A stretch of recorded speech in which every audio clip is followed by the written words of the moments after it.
Hey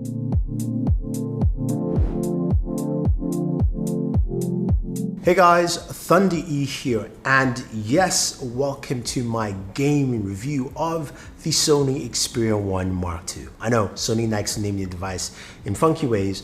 I believe they should have just called this the Sony Xperia Mark II, but I digress.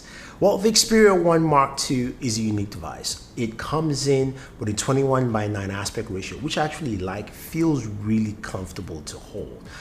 This also is a device that has a dedicated camera button as well. So because the camera is one of the biggest focus in this device, and we'll have a separate video for you. And I think this time it's time we get back to doing professional camera review with my buddy Marian Tell, because this is the kind of phone that requires that kind of video.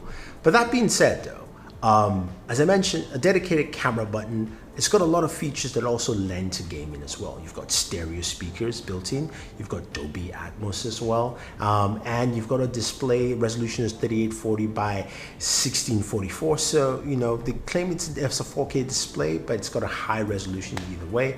Pixel density is really high at 643 ppi. So you've got a really nice, lovely looking OLED display. Now, Sony has a couple of modes within this display setting that gives you a great way to just view content visually and quite prospectively. So you've got a standard mode, which allows you to also add video image enhancements. You also have a creator mode that gives you the ability to look at content the way a creator wanted that content to be set. So you've got that there, especially for your games and of course your movie contents as well. There's also motion blur, and you've got a display that also has some couple of cool settings. Now it's 60 hertz in terms of display screen refresh rate, but they've added a feature that allows that to function and feels really smooth while gameplay sessions, so that you can actually game well and properly. So without wasting any more time, let's check out PUBG Mobile, Call of Duty Mobile,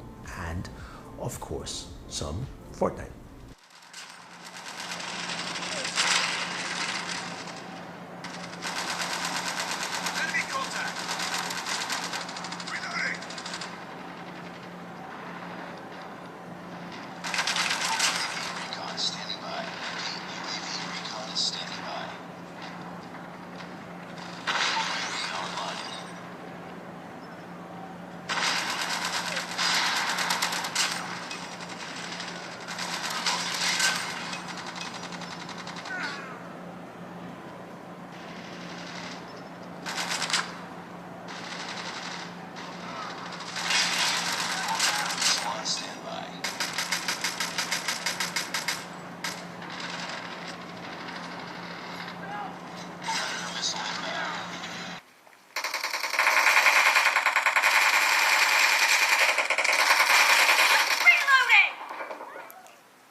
All right, so gaming on here is really solid. Snapdragon 865 processor, 8 gigs of RAM. It's not a problem. You've got 265 gigabytes of storage. Everything runs smooth. Gameplay was hitch-free. You could see the games ran well. In terms of that new feature that gives you just that better smoothness, it felt really smooth, especially just navigating the touch controls on the screen. So I would say whatever they did there didn't feel like it was 90 hertz to me, but it felt very smooth and fast. So I'll call it like a 75 in my mind, either way. Now, the other thing to look at are temperatures. What are temperatures on this device? Well, temps are high, about 100, 101 degrees. There is no special cooling system.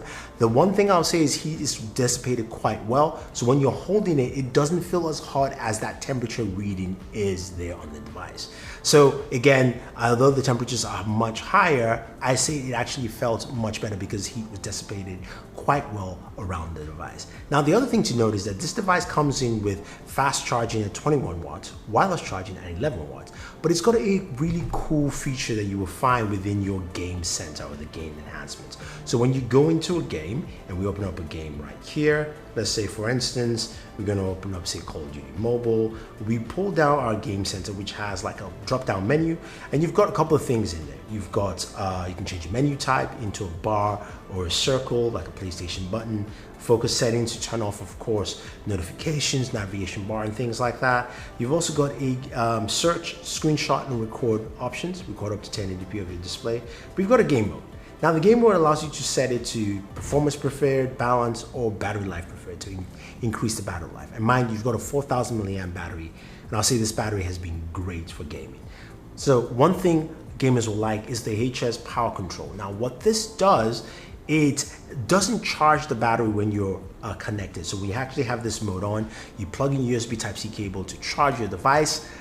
What you get is something really unique. So my battery now is at 89%. As you keep gaming with this connected and set up, it doesn't charge your battery. It basically feeds power directly to the device, so you can game and not actually drain your battery. So this helps with battery degradation, especially when you're gaming for long periods of time. So anyone who's gaming for an hour or 2 hours or 3 hours on the mobile device and actually wants to start charging and gaming at the same time, this is a unique and great feature. I love it because I just love the fact that it doesn't affect the battery of the device, and I can game for an hour, I still have 89%, boom, I go on my way. And that's actually pretty cool. So I like that feature. I like it's actually a pretty solid thing in here.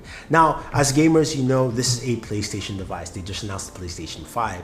And I think this trend will continue here with the Sony Xperia 1 Mark II, the ability to use your PlayStation controller. It syncs quite seamlessly to this device, and also you can stream your PlayStation games directly to your smartphone with the remote app feature, being able to play Spider-Man, and again, I can't wait for that new Spider-Man with Miles Morales in there. But the ability to play it on your phone anywhere around the world is great. They're on-screen controls, but of course, it's just best using your PlayStation controller. Plus, you can use that controller to play Call of Duty Mobile as well. So, Call of Duty Mobile fans, you can use that on there. Now, you guys also noticed I was able to use my Razer Kishi controller to play Fortnite. That works with this device as well. Yes, it does have a display that's about 6.5 inches, but everything fits and works well. So those aspects are great. Now, when it comes to audio, stereo speakers are nice. They're clean and clear. You've also got that dynamic vibration. The one thing I don't like with the stereo speakers, they're not as loud as other speakers. I didn't do a speaker test because the numbers came out really low. But I did like the clarity of the speakers. It's got Dolby Atmos as well. And I love the fact that this device, as thin as it is, still has a headphone jack, which is great. I can listen to music with either wirelessly with my Sony 1001 Mark IIIs, or I can connect them wired to say something like my Hi-Fi Man Diva, which also does Bluetooth as well. Don't sleep on these pair of headphones. They are really good. But the fact that I can connect them wired as well is a huge treat. I think this device, besides the photography features, which we'll get into in another video, which sound really good, as a smartphone and as a gamer, you're gonna get the full capabilities. It doesn't have 12 gigs of RAM or 16 gigs of RAM as some other devices may have. It's got 8, and it works well. I had no issues with that. Heat dissipation was great. Temperatures were much higher than I would like, but I did like the way it handled that well. So I think Sony has done a good job here, and I think a lot of people would like what this has to offer as a gaming device. Plus that feature where you can plug in your charger and it doesn't actually drain your battery. It doesn't charge or drain the battery, but you can just game through. It's a great feature. So anyway, guys, let me know what you think about the Sony Xperia 1 Mark II in terms of gaming. Also, what else would you like to see from this device? Any comparisons you care about? If you want to check some comparisons, let me know. I'll try and do that for you, but stay tuned. We will have a professional camera review from Marian Cell. Otherwise, don't forget to like, share, subscribe, and always enjoy your entertainment.